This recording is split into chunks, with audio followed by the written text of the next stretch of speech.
People who never get angry aren't calmer than you. They just know something you don't. And once you hear it, you'll never react the same way again. There are three things most people never figure out about anger: why it keeps coming back no matter how hard you try to stop it, what's actually happening in your brain the moment someone sets you off, and the one mental shift that makes other people's behavior completely powerless over you. We'll get to all three, but first, let me tell you about James. James was the kind of guy who had everything under control. On the surface, good job, decent apartment, people respected him at work. But the moment someone cut him off in traffic, or a coworker made a passive-aggressive comment, or his phone auto-corrected the wrong word at the worst time, James would feel it, that slow burn starting in his chest. His jaw would tighten, his thoughts would start racing, and every single time he told himself the same thing: I need to calm down. It never worked. And here's what's wild. James isn't unusual. James is most of us. The question isn't why do people like James get angry? The question is, why does calming down never actually fix it? And that answer is going to change everything you think you know about anger. Let's start with the thing nobody tells you. Anger is not the problem. Anger is the signal. Most people treat anger like it's a malfunction, like something went wrong inside them. But your anger isn't broken. It's doing exactly what it was designed to do. Think about it this way. Your brain is a threat detection machine. It's been doing that job for 100,000 years.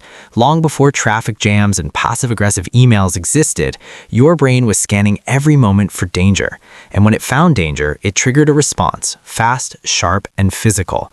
That response is what you call anger. So when someone disrespects you, your brain doesn't think how rude, it thinks threat. And it fires the same system it used to use when there were actual predators in the wild. The problem isn't that the system fires. The problem is it fires for things that are not actually threatening you. Your coworker's tone of voice is not a predator, but your brain doesn't know that yet. And here's where it gets interesting. Every time you try to suppress that anger without addressing the signal underneath it, you're basically putting tape over a warning light on your dashboard. The light goes off, but the engine is still burning. James used to do this every day. Deep breaths, counting to 10, walking away, all the classic moves. And they helped for a moment, but the next trigger always hit harder because he never dealt with the root. So what is the root? Here's where most advice gets it completely wrong. They tell you to control your reaction, and yes, that matters. But controlling your reaction is just damage control. Real freedom from anger starts one step earlier, and how you interpret what just happened. Two people can experience the exact same event and have completely different reactions. Someone bumps into you in a crowded hallway. One person thinks they did that on purpose. Another person thinks this place is packed, accidents happen.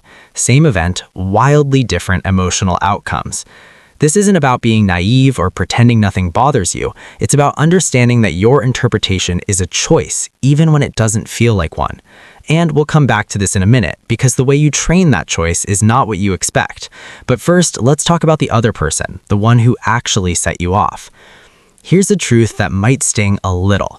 When someone behaves badly towards you, when they're rude, dismissive, selfish, or cruel, that behavior has almost nothing to do with you. People treat others based on what's happening inside themselves. The angry driver who honked at you, he's probably already been honked at 3 times this morning. The coworker who snapped at you in the meeting, she went home last night to a situation you know nothing about. This doesn't mean their behavior is okay, it means their behavior is about them. And the moment you internalize that, really feel it, not just intellectually understand it, something shifts. Because right now, most people take other people's bad behavior personally. You feel it like an attack, like it says something about your worth.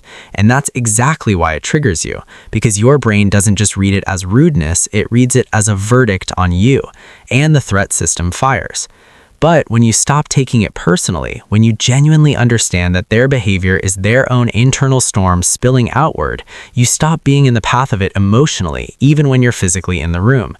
And what happens next is even more powerful. You stop waiting for other people to behave better so you can feel better. Most people are trapped in that loop without realizing it. They're waiting for an apology that might never come, waiting for someone to acknowledge what they did, waiting for fairness. And while they wait, the anger just sits there, staying warm, staying heavy, using up energy that could go somewhere better. James was absolutely in that loop. There was a guy at his office, let's call him Derek, who had a habit of taking credit for other people's work and meetings. James had watched it happen 3 times. The third time, it happened to him directly. James stewed on it for 4 days, replaying the meeting, imagining what he should have said, rehearsing conversations in his head that would never happen. Those 4 days cost him more than the original moment ever could. Because here's what anger actually costs you. Not the obvious stuff, not the elevated heart rate or the tension headaches, though those are real. The real cost is cognitive. When you're angry, your prefrontal cortex, the part of your brain responsible for clear thinking, decision-making, creativity, goes offline. Not literally, but functionally, it's suppressed. The emotional brain takes over, and everything you see through the lens of anger looks distorted. Problems look bigger, options look fewer. People look worse than they are. You make decisions in not state that you wouldn't make otherwise.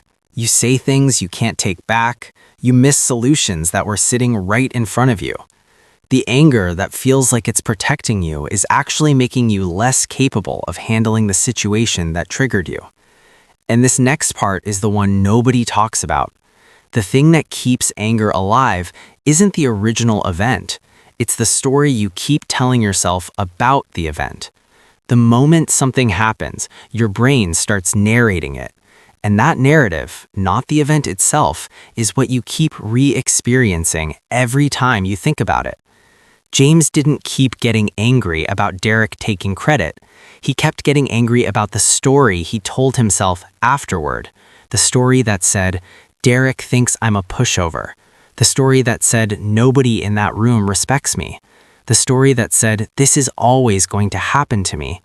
None of those stories were proven facts. They were interpretations, emotionally loaded ones.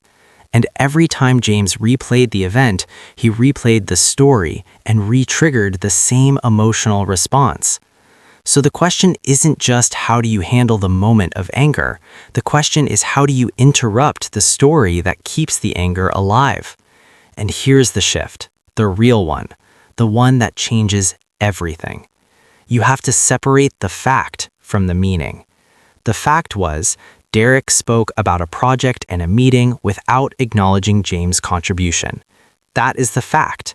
Clean, specific, neutral. Everything else James told himself about what it meant, about what Derek thinks, about what everyone else thinks, about his own worth, was meaning he attached to the fact. And meaning is always a choice. Not an easy choice, not an automatic one, but a choice. When James finally started doing this, genuinely pulling apart the fact from the story, something unexpected happened. He didn't become emotionless. He didn't become passive. He actually became clearer. Because when you're not burning energy on a story, you have energy left to respond to the actual situation.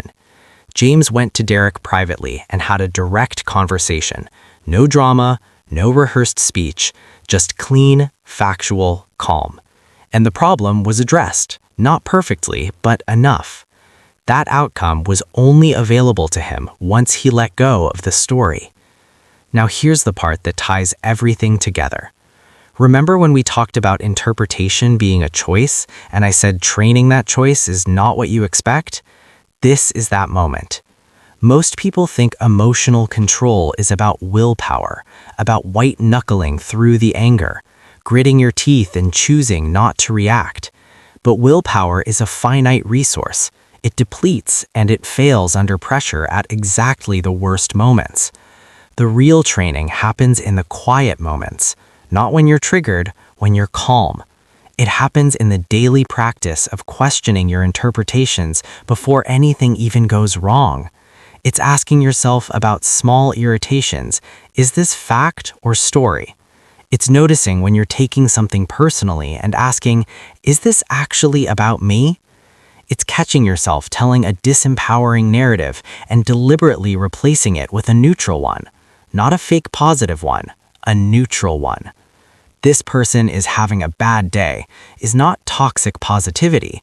It's just a more accurate story than this person hates me. Over time, and this is the part that surprises people, this practice rewires how your brain automatically interprets events.